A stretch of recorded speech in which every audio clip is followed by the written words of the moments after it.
ঈদ মোবারক প্রিয় দর্শক, সবাইকে ঈদের অনেক অনেক শুভেচ্ছা। আমন্ত্রণ জানাচ্ছি পুষ্টির নিবেদিত ঈদের রান্নায়। সঙ্গে আছি মৌ। আর আজকে যারা বৃহত্তর ফরিদপুরের বাসিন্দা আছেন তারা কিন্তু অবশ্যই আমাদের এই আয়োজন দেখবেন, কারণ আজকে আমরা সংখ্যায় একটু ভারী। যিনি আমার আমন্ত্রিত অতিথি তিনি এসেছেন সুদূর মাদারীপুর থেকে, আর আমার বাড়ি ফরিদপুর। আর যার কথা বলছি তিনি সাবেক সংসদ সদস্য এবং বর্তমানে বিএনপির কেন্দ্রীয় কমিটির শিক্ষা বিষয়ক সহ সম্পাদক, আমাদের সবার ভালোবাসার হেলেন জেরিন খান। কেমন আছেন?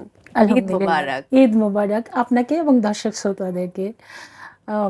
অসাধারণ, খুবই ভালো লাগছে। Thank you. এবং আমারও খুব ভালো লাগছে, আপনাকে খুব কালারফুল লাগছে।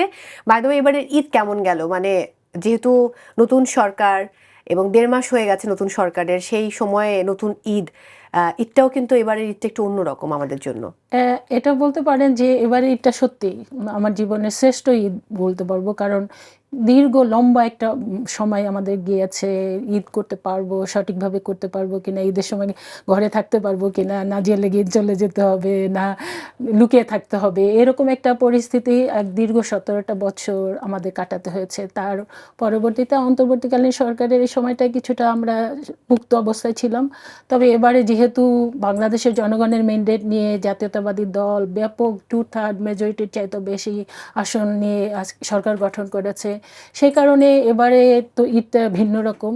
আবার পাশাপাশি এটাও বলবো যে এবারে ঈদটা মানুষের প্রত্যাশা অনেক বেশি, যেহেতু আমরা সরকার গঠন করেছি, মানুষ ভালো থাকতে চাচ্ছে, তাদের নির্বাচিত সরকারের কাছ থেকে তারা বেশটা চাচ্ছে, ভালো পরিবেশ চাচ্ছে, ভালো থাকতে চাচ্ছে, বাজারের জিনিসপত্রের দাম কম দেখতে চাচ্ছে, সব মিলিয়ে।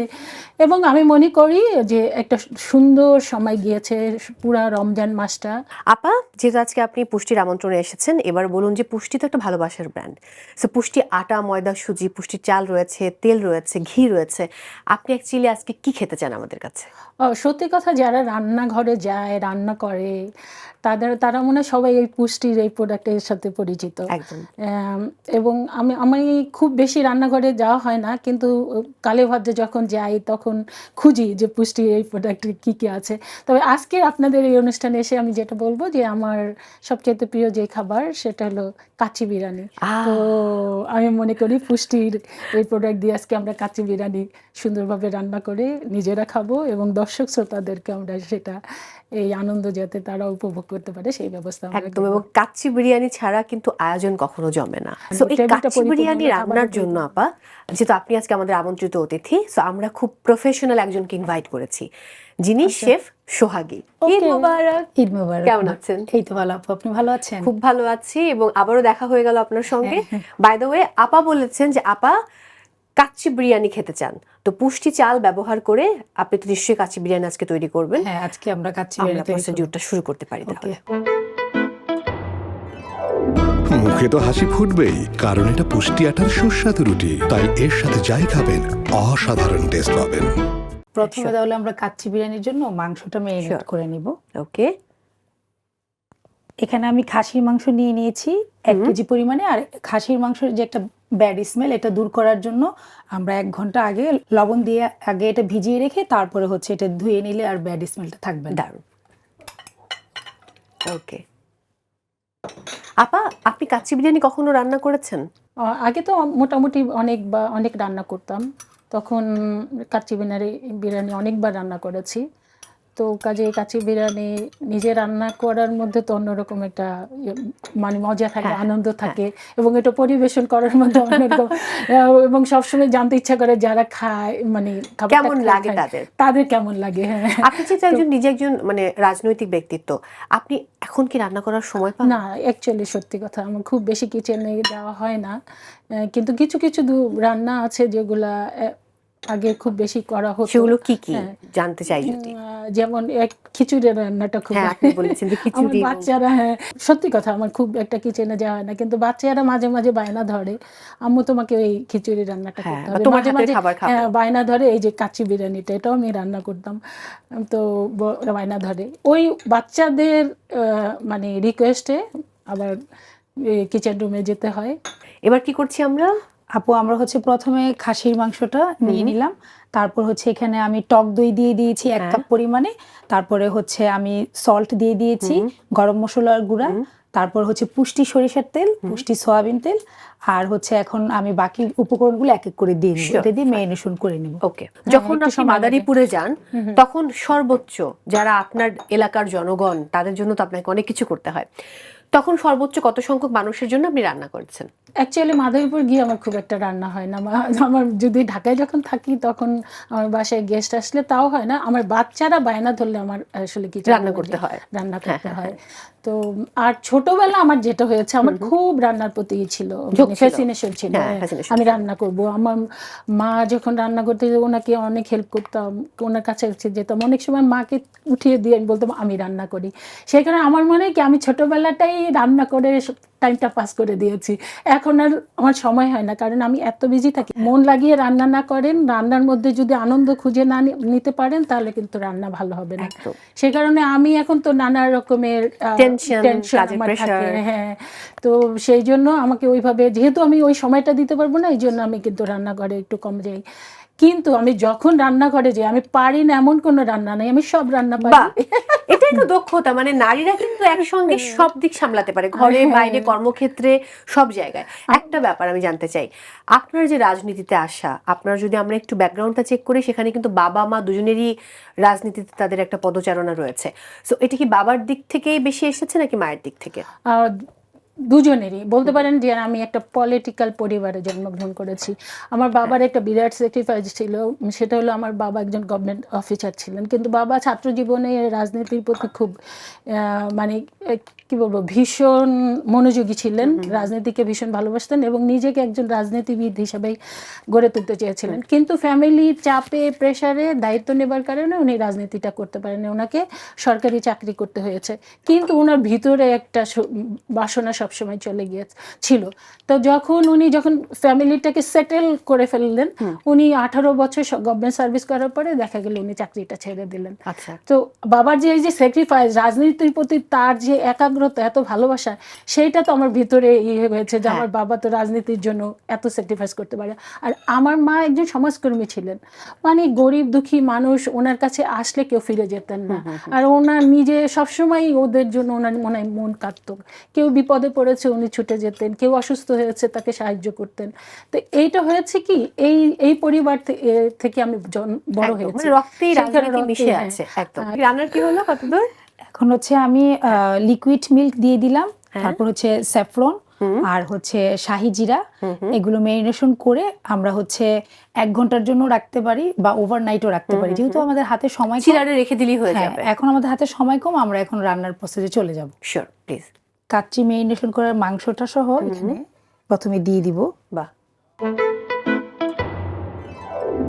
মুখে তো হাসি ফুটবেই, কারণ এটা পুষ্টি আটার সুস্বাদু রুটি, তাই এর সাথে যাই খাবেন অসাধারণ টেস্ট পাবেন। এখন আমরা রাইসটা দিচ্ছি। এখন আপু আমরা হচ্ছে পুষ্টি চিনি গুঁড়া চালটা, এটা হচ্ছে আমি চাল আর হচ্ছে ডাবল পানি শাহি জিরা দিয়ে এটা আমি সিদ্ধ করে নিয়েছি। এটা আমি 80% সিদ্ধ করে নিয়েছি, ফুল না, এটা হচ্ছে আমি 70 থেকে 80% সিদ্ধ করে নিব। হ্যাঁ, এলাচ দিয়েছি, দারচিনি দিয়েছি আর শাহি জিরা। এখন আমি লেয়ারে লেয়ারে বাকি উপকরণগুলো দিয়ে এটা দমে দিয়ে দেব। এর উপরে কি আমরা একটু জাফরান দেব? হ্যাঁ, এর উপরে আমরা জাফরান দিব এবং আমি একটা হচ্ছে বিরিয়ানির জন্য যে মশলাটা বানিয়েছিলাম সেটা দিব। এখানে হচ্ছে আমি কাচ্চি বিরিয়ানির জন্য যে মশলাটা তৈরি করেছি, এখানে হচ্ছে জয়ফল 1 চা চামচ, জয়ত্রী 1 চা চামচ, সাদা গোলমরিচ 1 চা চামচ, এলাচ, দারচিনি, তারপর হচ্ছে লবঙ্গ, একসাথে আমি একটা বিরিয়ানির মশলা তৈরি করে নিয়েছি। ঠিক আছে, ঠিক আছে। এখন আমি এক এক করে এখানে মশলা দিয়ে দিব। আচ্ছা, এই পুষ্টির যে চালটা, এই চালটা দিয়ে তো কাচ্চি বিরিয়ানি যেরকম আপনি আজকে তৈরি করছেন, এটা দিয়ে তো খুব চমৎকার তেহারিও বানানো যায়। তেহারি বানানো যায়, পাক্কি বিরিয়ানি বানানো যায়, ফ্রাইড রাইস করা যায়, বা মোরগ পোলাও করা যায়। দারুণ। আপনি কি মাঝে আসতে চান একটু দেখতে? হ্যাঁ, একটু দেখি। এখন হচ্ছে আমি কিশমিশ দিয়ে দিচ্ছি কয়েকটা। যদিও না খাবারের থেকে কিশমিশ আমার শুধু শুধু খেতে ভালো লাগে। আলুর বখুড়া দিয়ে দিচ্ছি। এবার জাফরানটা, এটা হচ্ছে আমি আগে থেকে পানিতে ভিজিয়ে রেখেছিলাম, এটা একটু আমি কালারফুলের জন্য দিয়ে দিব। এটা কালারটা অনেক সুন্দর করবে। ওয়াও, মায়ের হাতের কোন রান্না সবচেয়ে বেশি প্রিয় আপনার? আমার মা তো 92-তে মানে ইন্তেকাল করেছেন। So sorry. হ্যাঁ, অনেক আগের কথা। অনেক আগের কথা, একদম খুব মানে কম কম বয়সে বয়সে মাকে উনি হারিয়েছেন। চলে গিয়েছেন। হ্যাঁ, এবং আমিও কম বয়সে মাকে হারিয়েছি। বাবাও 92-তে, না বাবা হলো 2002-এ উনি চলে গেছেন। 10 বছর পর। 10 বছর পর, একদম এক্স্যাক্টলি 10 বছর পর। কিন্তু মা মারা যাওয়ার 1 বছরের মধ্যেই বাবা কিন্তু বেসামে পড়ে গিয়েছেন, কারণ ওই শোকটা নিতে মার পারেন চলে যাওয়াটা বাবা নিতে পারেন নাই। তো সেই কারণে অনেক আগেই বাবা মা হারিয়েছি, কিন্তু মায়ের হাতের রান্না তো আজও ভুলি নাই, এবং যতদিন বেঁচে থাকবো ততদিন মায়ের হাতের কোনো রান্নাই ভুলবো না। মা অসাধারণ রান্না করতেন, ভীষণ গুণী ছিলেন, রান্নায় উনি এক্সপার্ট ছিলেন। কাজে আমি কোনো নির্দিষ্ট একটা আইটেম বলতে পারবো না এই আইটেমটাই আমার খুব পছন্দ না। এবার কি দিলাম? এখানে আমি হচ্ছে লিকুইড মিল্ক দিয়ে দিচ্ছি, মাওয়া দিয়েছি। এখন এটা আমি ফয়েল পেপার দিয়ে মুড়িয়ে আমি দমে দিয়ে দিব। শিওর।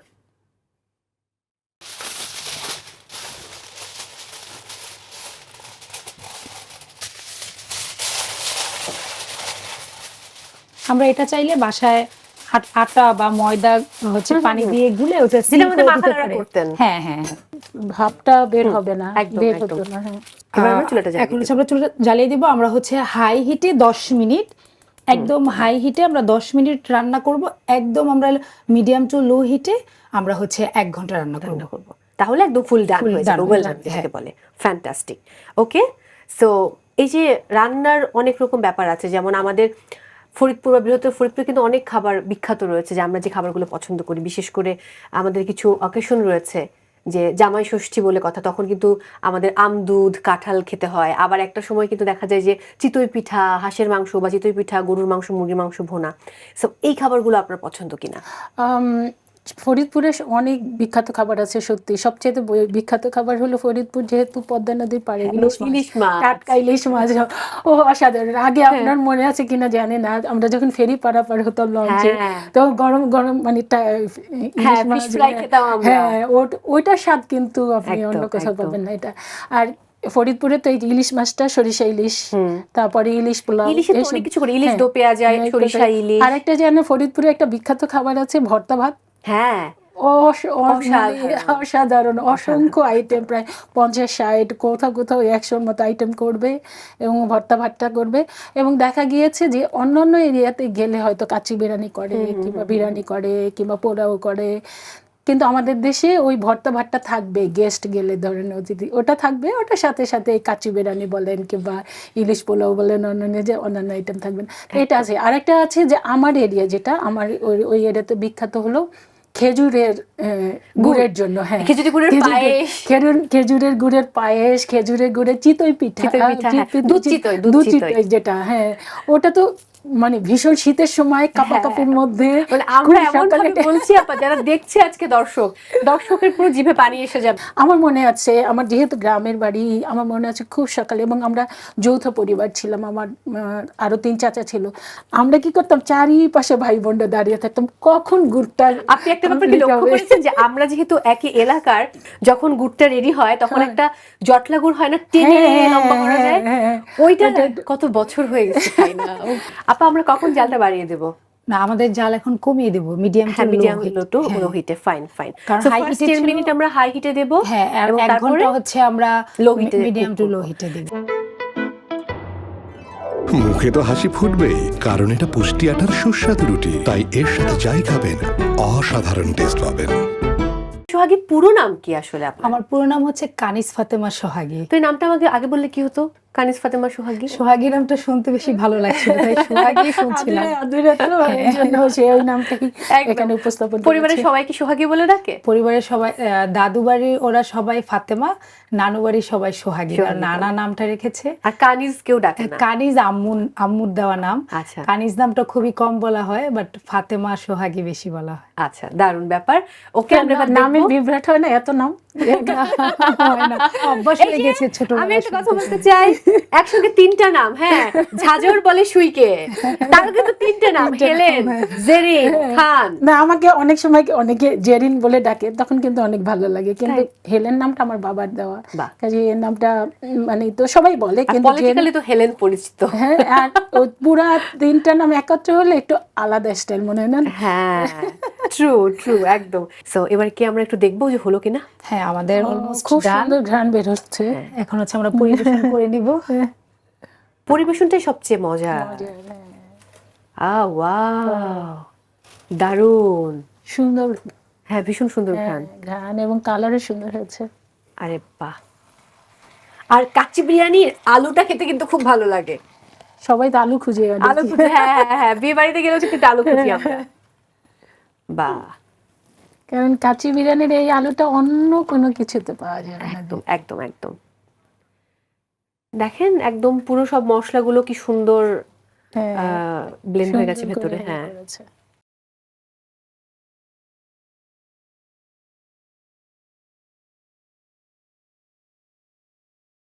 এই আলুটা আমি খাবো। দারুণ দারুণ। এখন হচ্ছে আমি গার্নিশিং করে দিচ্ছি কিশমিশ, একটু মাওয়া দিব। আমরা তো রান্নার সময় দিয়েছি, আবার দেখতেও ভালো লাগবে অল্প। একদম ফাইনাল হচ্ছে না, ফাইনালে আমি আবার একটু পুদিনা পাতা দিব, তাও পেঁয়াজ বেরেস্তা, হ্যাঁ, একটু গ্রিনিশ ভাবটা চলে আসবে। পেঁয়াজ, এটা হচ্ছে পেঁয়াজ বেরেস্তা দিয়ে দিলাম। এখন হচ্ছে আমি একটু গার্নিশিং এ পুদিনা পাতা দিয়ে দিচ্ছি। শিওর। আপা, হয়ে গেল আমাদের কাচ্চি বিরিয়ানি। থ্যাংক ইউ, অসাধারণ। এবার আমরা 3জন মিলে খাবো এটা। একদম, দেখে কিন্তু খুব ভালো লাগছে। বাই দ্য ওয়ে, খাবারটা হাতে থাকবে, একটা প্রশ্ন করতে চাই।